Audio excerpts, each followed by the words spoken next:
Hello everybody and welcome to another Tide Guy video. If you would please take a moment and hit the like button, that hits the algorithm so more people can watch my videos. And also if you haven't already, please hit the subscribe button. That'll also help my video get more likes. Today I want to discuss a little bit the AP poll. The AP poll came out yesterday and I know it's 3 weeks in, and so everybody's going to think, well, this team should be in and this team shouldn't. I do think we are starting a new playoff here in 2024. I think it's time to change these polls a little bit. I think if you watch how the polls are done, I think it's time for a little tweaking of the polls.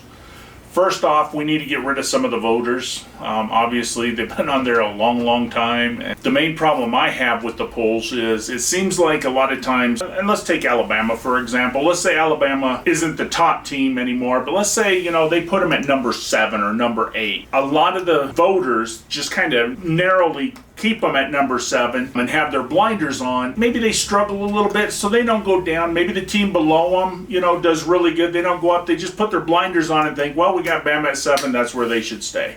I truly believe that preseason rankings really hurt because we don't know where the team is. And so we go on assumptions of, well, they had a recruiting class like this, like Texas A&M. They had the top recruiting class. They're top 6. Well, they've never proven to be top 6 anytime. And so we put them at 6, and then we watch them lose. But because they're at number 6, they're still in the top 25. Now, if you had a vote today and you didn't have a vote before, you wouldn't have Texas A&M in the top 25. So that's one of the problems. And the other problem is, and I mean, this benefits me because I'm a Bama fan and I'm in the SEC, but there's bias. There is tons of bias on these polls. I mean, you got Florida in the top 25, you got A&M in the top 25. If either one of those teams had Pac-12 on their jersey, Big 12 on their jersey, and probably even ACC on their jersey, they wouldn't be ranked in the top 25. So there is a little bit of that bias going on. I truly believe that, let's make these polls interesting. And let's quit saying, well, Georgia, Alabama, Clemson, Ohio State, you guys are going to go to the playoffs, so we're going to have you 1, 2, 3, 4, no matter what. No, let's make these rankings what they are. Week 1, who did you play? How did you do? This is the rankings for week 1. Because you know what? Nobody's ever won a national championship because of rankings of week 1, 2, 3, 4. So rankings aren't as critical at this time. So why not reward the teams who actually wasn't supposed to be good this year, but you know what? They went out and beat somebody they shouldn't have. Put them in the top 25. And that's kind of what I'm looking at today. I think right now there's 5 teams in the top 25 that I wouldn't have there. And we're going to start with Baylor. Now, Baylor, who did they beat? They beat Albany and they beat Texas State. And then they lost to BYU. And people will say, well, they lost in overtime to BYU. Well, that's still, if we would start the rankings on week 1, just looking at this and not looking at the future, Baylor would not be a top 25. That loss, yes, it was in overtime to BYU, but the second team I would take off the list is Baylor. Who has Baylor beat? Baylor beat South Florida. Now, that's not a great team. BYU barely beat Baylor, and that was in overtime at home. And they lost to Oregon, and that was a bad loss. It was not a close game. It did not appear to be in doubt at any time. So I wouldn't have BYU in. Another team, like I said before, Florida won their first game against Utah. If Utah hadn't have thrown that interception in the end zone at the end of the game, at the worst, they could have kicked a field goal to try to tie it and send it into overtime, or, run another play and score a touchdown and possibly win. Now, they did beat, again, South Florida. It was by 3 points. That's not a really good look and not a really good win. They ended up losing to Kentucky at home. Kentucky struggles historically at Florida. And if you watched any of the game, Kentucky there for a little while tried to give Florida the game. They snapped the ball over the punter's head. The punter had to run back, kick it out of the end zone for a safety. They threw some pick. Kentucky did not even have their best game, and they beat Florida. The other team I have on here that we already mentioned a little bit was Texas A&M. They're 2-1.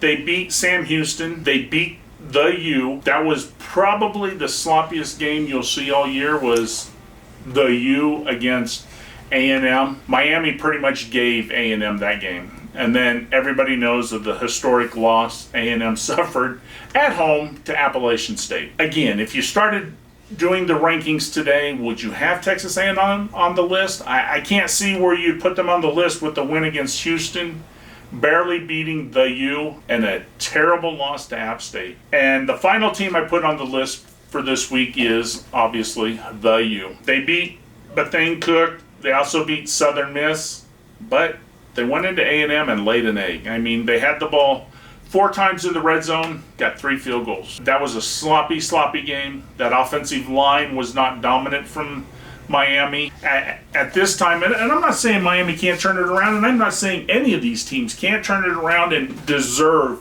to be in the top 25. I'm just saying, if you look at the body of work up to this point, I would like to hear anybody's justifications for any of those 5 teams realistically deserving a top 25 team. Now, you can also go in and look at, the top 25. Leave me a comment and say, what about this team? I think this team didn't deserve to be in the top 25. And leave me that excuse and tell me why you believe they shouldn't. Now, I give you the teams who shouldn't be in. Here's some teams that I think should be in.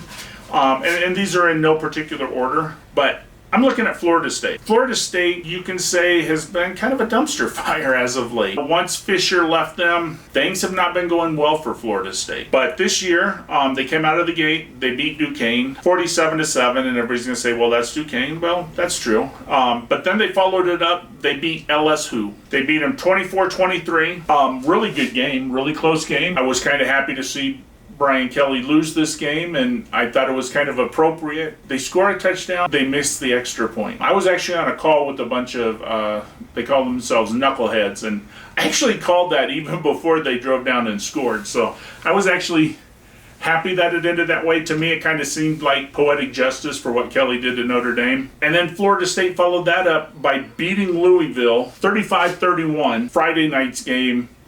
That was a tremendous game. I mean, it was going back and forth. Florida State lost their starting quarterback, and again, we were on a call that night, and everybody said, oh man, without their quarterback, what are they going to do? And the backup come in, and the backup actually looked really, really good. Led them into the victory. So I truly believe Florida State deserves to be ranked. Another team I think deserves to be ranked, they don't get the recognition they deserve, is Washington State. They beat Idaho, and a lot of people will say, well, they beat Idaho, that was only 24-17. But I don't think people truly understand that Idaho and Washington State are separated by, I believe, less than 25 or 30 miles. I know they don't play every year or this and that, but it is kind of a rivalry. The schools that close, they historically played each other, been some really good games, and Idaho does usually have a really good team. And they follow that up by going on the road to the Jump House, and at the time it was number 19 Wisconsin. They upset Wisconsin at Wisconsin 17-14. That was a very impressive win. That was a win from a team nobody expected to win, on the road in a hostile environment, and they come out the victor. And then last week they beat Colorado State 38-7. I know a lot of people are going to say, well, Colorado State is probably one of the worst FBS schools out there, and you can't really argue that. So, I mean, that isn't a great win, but it's a win, and it's a win they were supposed to win, so you got to give them credit. Another Pac-12 team that's not really getting any love, Oregon State. Now, Oregon State, 3-0 this year. They beat Boise State 34-17. They followed that up by going on the road and beating Fresno State 35-32. And then last week they beat Montana State, not the big Montana, but Montana State. They beat them 68-28. So I do believe that they should get in the top 25. The next team is Kansas. Think about this. Kansas is 3-0 right now. Their coach has already just this year won 2 games on the road. And the last 5 Kansas coach didn't win more than 2 games on the road their whole tenure. And I do believe that nobody would have picked Kansas to be 3-0 at this time. They started the season with Tennessee Tech. They beat them 56-10. Then they went on the road to West Virginia, beat West Virginia 55-42 in overtime, which is an impressive win. That's a road win. Anytime you can go in a hostile environment, especially against another Power 5 team, and win, and that is a conference game, that's a really good win for them. And then this week, they went to Houston, and they beat Houston 48-30. Now, Houston, I think if you go back and look, almost anybody who does a show would have told you that Houston was probably supposed to be the top group of 5 team. Everybody predicted that they would be the best. So far, Houston has struggled, and so by them being picked to be so well and Kansas going on the road and beating them is a really great victory. In fact, I believe Kansas next 3 games, they're going to be playing Duke, they play Iowa State, and I want to say it's TCU at home, either TCU or Texas Tech. I can't remember off the top of my head, but they got those 3 games, or the next 3 games, all at home.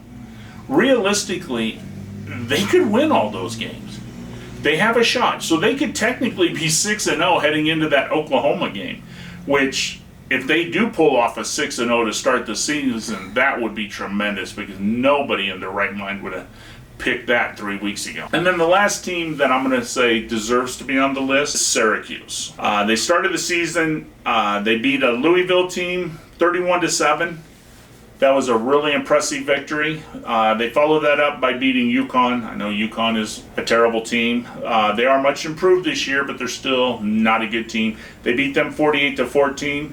And then this Saturday, Purdue came to town. It was a really great game. If you guys didn't watch it, it was back and forth. It was really exciting. Syracuse held on, and they won 32-29. And they're 3-0 also. So if you would, in the comments, just leave me a comment who you think should be in, who you think should be out. Tell me, is there something you would like to see changed in the polls? Because like I said, these polls to me are kind of outdated the way they do them. They've been doing them so long this way that that's just how everybody thinks it is. And I really don't think it's fair, because the 5 teams that I just told you should be ranked, most of them haven't really been ranked in the last 5 years. And so when they do good, we ought to reward them. Let's get these fan bases to quit crying and whining on week, 2 and 3 that, hey, Alabama's not ranked number 1, we're ranked number 2, we're the best in the land, or Georgia, hey, we're defending national championships, we deserve. You know what?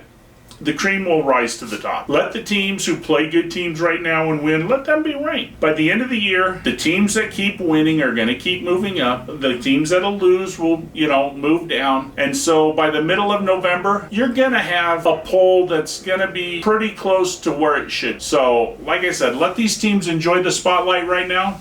To me, they deserve it. You go 3-0, especially some of these teams 3-4 weeks ago, you wouldn't have had them 3-0.